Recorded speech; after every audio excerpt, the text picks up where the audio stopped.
Well, that is extraordinarily bright. Not really sure that's gonna work out too well for us right there. Cannot see anything.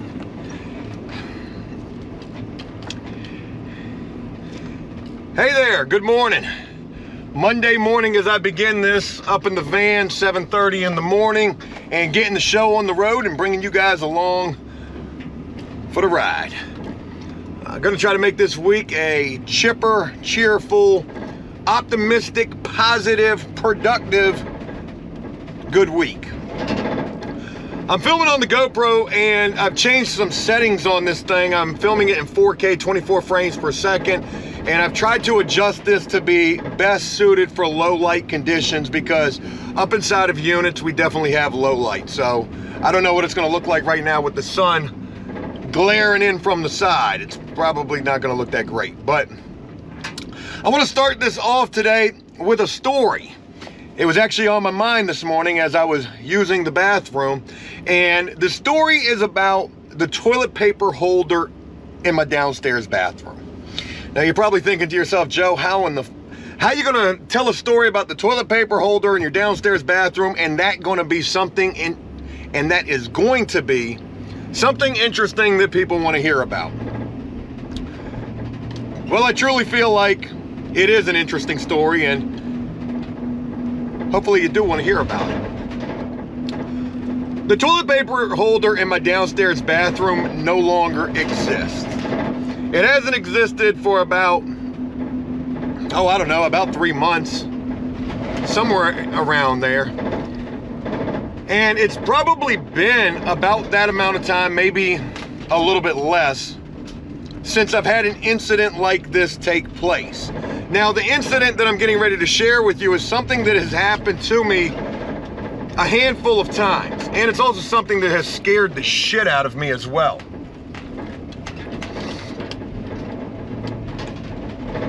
I don't know what causes this incident to take place, whether it's, you know, breathing in too much drywall dust and paint dust, or if it's something else, and that scares me also to think about that. But anyways, what happened was, this one particular morning, I got up super early like I normally do.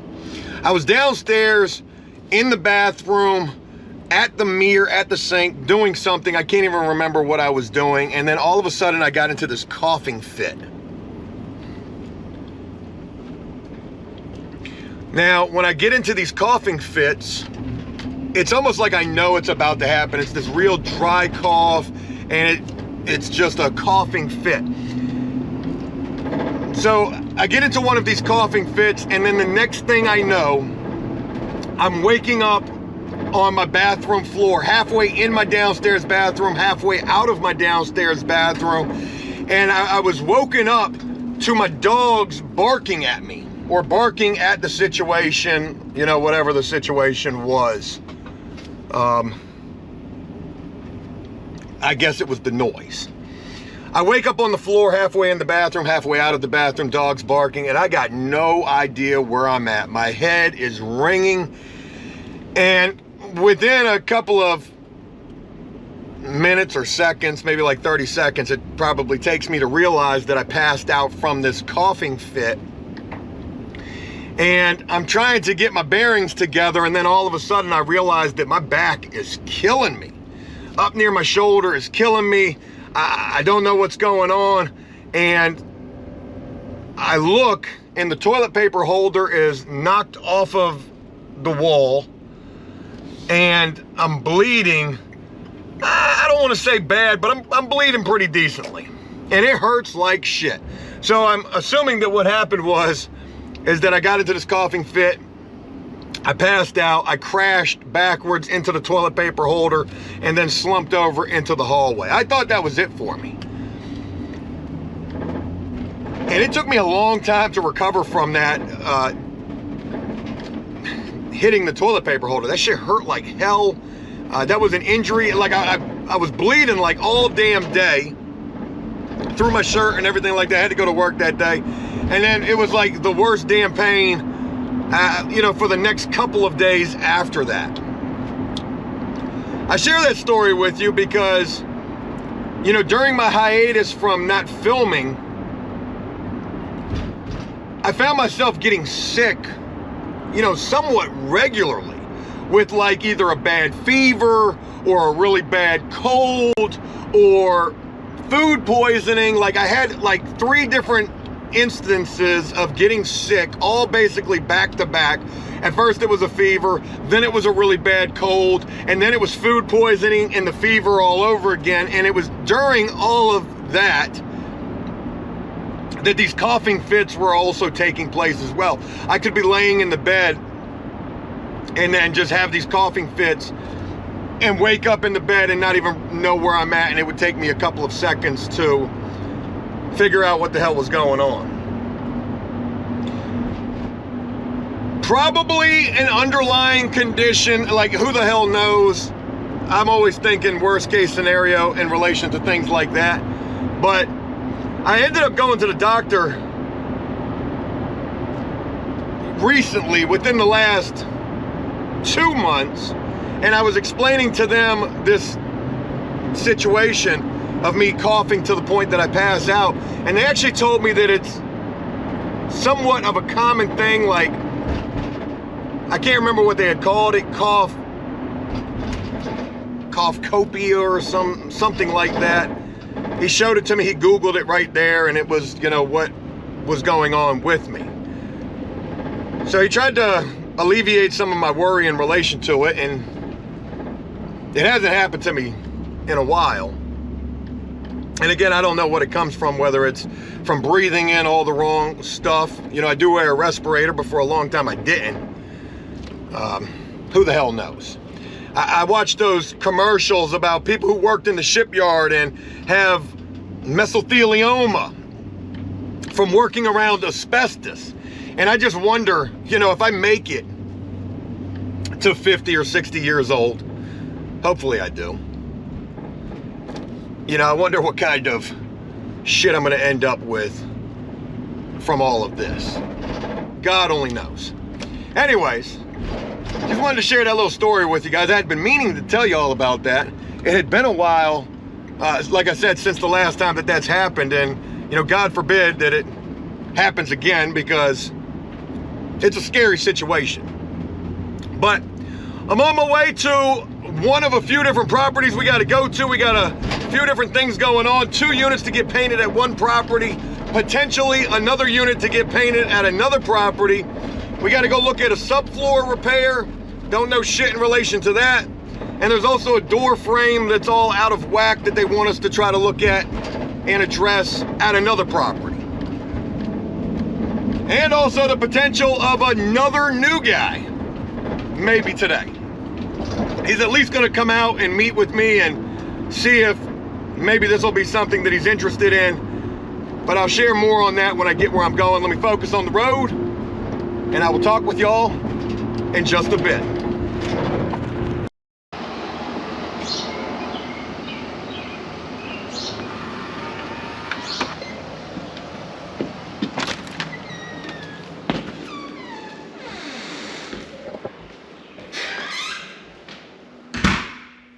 Huh.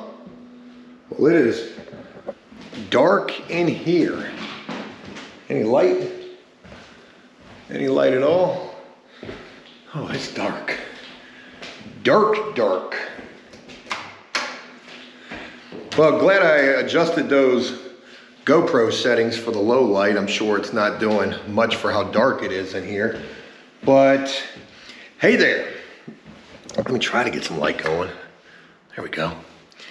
All right, I'm just getting over to a property way out, pretty far, and we're supposed to have 2 units to paint out here. I'm in the 2nd unit right this second, and it doesn't appear like this unit has been painted, but the other unit has been painted.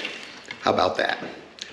A little bit of, oh yeah, we gotta get some light going. What the hell's a light switch in here? There we go. There we go. Yeah, some stuff going on the walls in here. These are little 2-bedroom, 1 bath. Man, that floor is feeling money.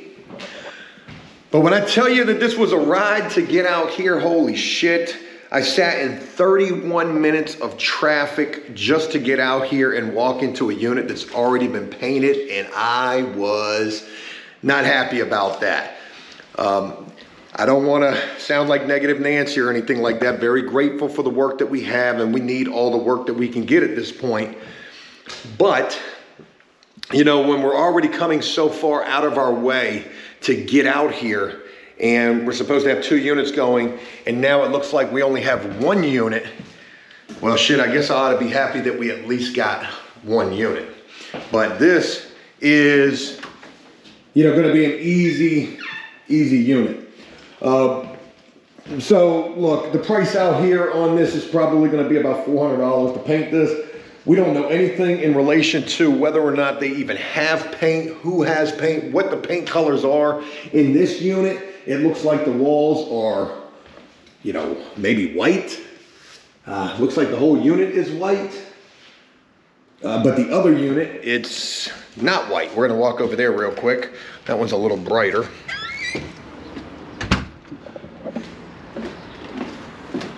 Oh God, I got to go all the way down these steps just to get over there.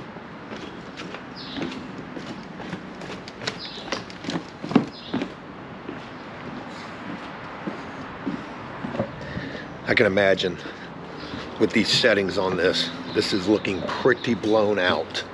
All right, here's our other unit right here, 1. And I walk in here and, you know, there's overspray here, so I know that this has been painted. Oh!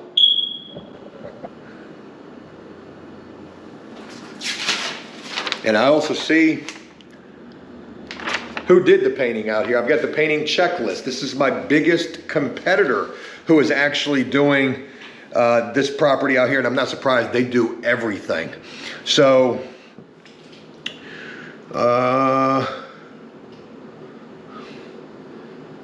yeah, they got to check off everything that they do in here, and then the notes say old paint cover hinges, bathroom flooring, cabinets. Wow. Crazy to see that that's who's painting out here. And again, I'm not surprised because they paint everything. And when I tell you that we would come out here and charge $400 to do these 2 bedrooms, $350 to do these 1 bedrooms, and $450 if they had a 3 bedroom. I don't know if they do.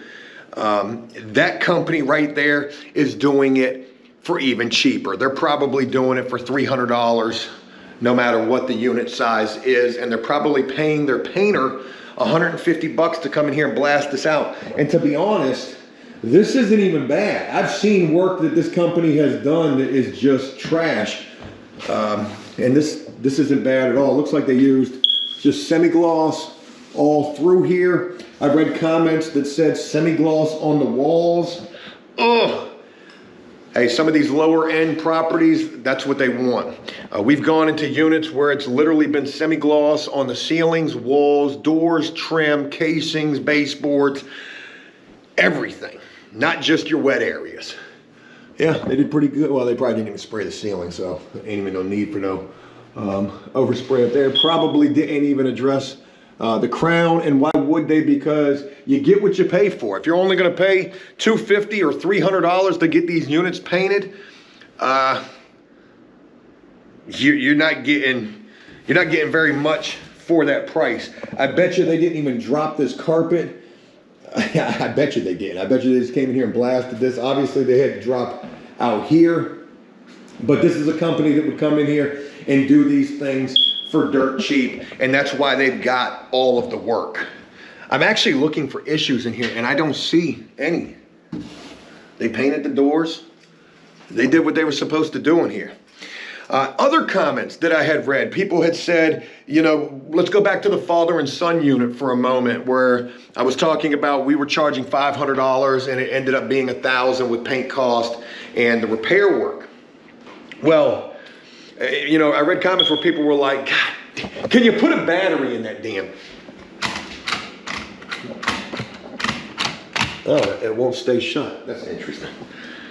I read comments where people were like, that should easily be $1,500 or even more dollars for a unit like that. And you're absolutely right. It should be way more than that. The problem is you've got these companies out here, like the company that I'm reading the checklist of, who are willing to do this shit for next to nothing. And again, you get what you pay for. We've got, overspray here. I mean, overspray on all of this shit. But this is a company that's going to come in here and they're going to spray every damn thing. They're not brushing and rolling a damn thing. They might hit the trim real quick if they even hit it. And again, they did do that in here. But, apartment work, they're not willing to pay a respectable price. It's just a screwed up industry. I've got a new guy who's supposed to be meeting me today to talk about whether or not it would be, beneficial for him to come work with us. This is a guy who brings a sprayer to the table. He's got a truck, he's got a trailer. He does painting. He's never done apartment painting. Had a long conversation with him yesterday about the way that the pricing is with this. It's a lot different than residential. But let's be honest, even residential, nowadays, it really seems like everybody just wants the most for the least. And you just got to try to get in where you can fit in with that. And if it's worth your time, do it. If it's not worth your time, you don't do it. I'll share a story with you real quick. I was using Thumbtack during our slow period. And Thumbtack is a story. Thumbtack is a story in itself. I ain't gonna bore you with that right now. But you gotta pay for your leads up there. The leads are expensive, all of that. I get a lead. It's from a very expensive place, pretty far away from where we are. It's a residential job. It's an 8+ room job, full house paint. The house is 3,500 square feet. They reach out to me and 2 other painters. Now this is gonna be a full trim, a full paint. So it's gonna be, a full color change. It's gonna be beige doors trim, wainscoting, crown molding, all of that going to white. And then the walls were like maybe yellow going to gray or something like that. I can't remember exactly what the color scheme was. 3,500 square feet. The people were moving in 10 days. We were to provide the paint, full color change, protect everything in there. Nothing is going. Carpets are staying. It's going to be an immense amount of work. Wallpaper had to be removed. There was some texture, faux texture on the walls in the kitchen that needed to be sanded flat. They didn't want that. I asked the lady, I said, well, how much? No, I asked the lady, I said, what kind of paint do you want to use? She said the cheapest. When I heard that, I already had my numbers in mind when I went out to meet with this lady. When I heard that, I was freaking out a little bit. I said, well, what do you think you're going to pay for a job like this? Or what are you wanting to pay for a job like this? What's your budget? She says, I don't know. That's why I've got you here. I said, ma'am, if we were to take on this job, we could get this thing done in 10 days, but it's going to be $19,000, 3,500 square foot mega house. I said, if we don't paint the ceilings, vaulted ceilings, 16-foot cathedral ceilings in some of this thing, I said, if we don't paint the ceilings, it's going to be $16,000. She heard that number and she never called me back.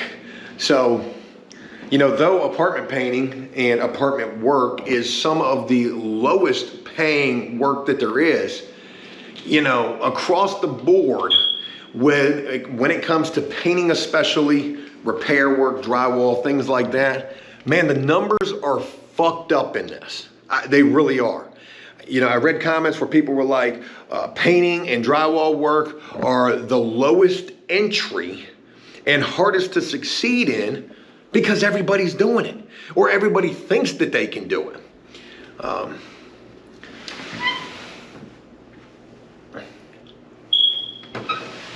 So yeah, but to get back to this new guy who's supposed to be meeting me out here today, we'll see. The father and son team, nothing against them, but I learned from that situation that, even if you're a top painter, and I'm not saying that they were, but they might have been top guys in other things like renovation work. Even if you are a top painter, there is a major difference between residential or any type of painting and apartment painting. And the biggest reason for that is because it is shit and get. You get in, you knock this shit out, and you keep it moving, because you're working with price points and margins that are so slim. The only way that you can even think about turning a profit is by doing just that. Getting in, blasting these things out, and keeping it moving.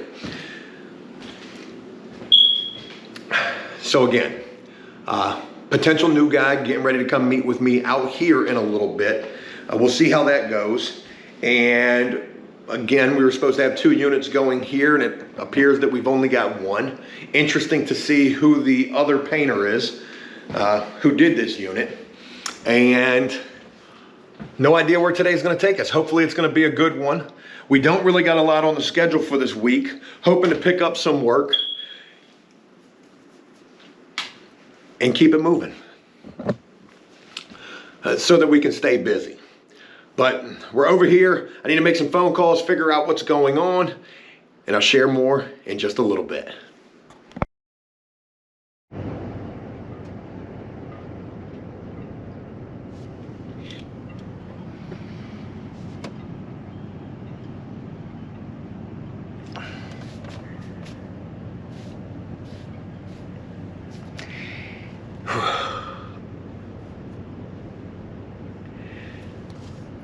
Well, I certainly got a lot of drywall dust all over me. My eyes are burning. I wear a respirator. You might be able to see the outline of that right there. But even the respirator wasn't enough for what I just had to go sand and paint. We finished up the bathroom ceiling drywall repair job at the unit where the lady wanted to talk to us quite a bit. And you know what? She was a nice enough lady. I don't want to sit here and make it seem like she wasn't. Yeah, she nitpicked a couple of things, but so what? It's her unit. She can do whatever she wants to do. She was nice enough. And she was very thankful for the fact that we got that job done and we were there every time that we said we were going to be there. She gave us a crazy window between 12 and 2 every day that we had to be there, and that really was a pain in the ass to be able to be there at that time, considering there were other places that I would have liked to have been. But it was a pretty high dollar job, a $1,200 job, and for that we were willing to, you know, do what needed to be done and work with the timeline that they had for us. It was also crazy that, or it's also crazy, sorry, there was a car pulling in and I felt a little weird holding the camera. It's also a little crazy thinking that with this new company that has Danny's unit and a handful of properties in that little area, that we're not even an approved vendor just yet. And, you know, I'm questioning to myself, do I even want to be an approved vendor? I obviously need to be, so that, you know, I can get paid from these jobs that we've already done. Well, that was weird. The camera just cut off in the middle of me filming. I've had that happen before. I also question, you know, when they see these invoices, and these are higher invoices than what they might have been expecting or maybe what they've been used to, are they going to pay me on time? That will be yet to be determined, I guess. And hopefully there are no issues getting paid, but, you know, we'll cross those bridges when we get there. I've certainly had those issues before. I didn't get a chance to film much today, and I hate that. I wanted to be able to film, but I had a new guy start today, and he didn't really start. He just hung out with us for the day. He drove a very far distance for this work. Professional painter, I've seen his work. He has his own business. He's just relocated to the area from another place and just bought a house. He has a nice truck. He's got a 12-foot enclosed trailer. He's got a 440 Titan sprayer. He knows how to paint, and supposedly he's also really good with drywall as well.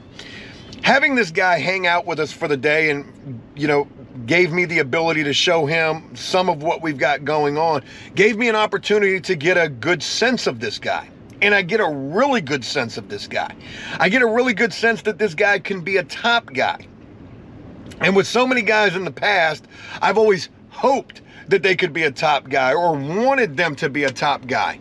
And a lot of guys, you know, unfortunately, they just aren't that, or, you know, it doesn't work out. But I got a really good sense of this guy, and it's funny how small of a world it is. Here we are on After Prison Show. I'm filming these videos, you know, sharing basically these vlogs with you guys. And it kind of comes full circle with After Prison Show, this new guy as well. He's been in trouble. Oh my God. All this damn dust. He's been in trouble in his past many, you know, years ago. He's 44 years old. I guess when he was younger, he was getting into trouble. But he knows Mighty Mouse from Street Beefs. He actually knows that guy really well. And I said, wow, that's crazy that you know him. You know, I know who he is. I don't know him personally or anything like that, but I know him too. And, you know, we started talking about the YouTube thing. And he actually knows another guy really well who's a prison YouTuber.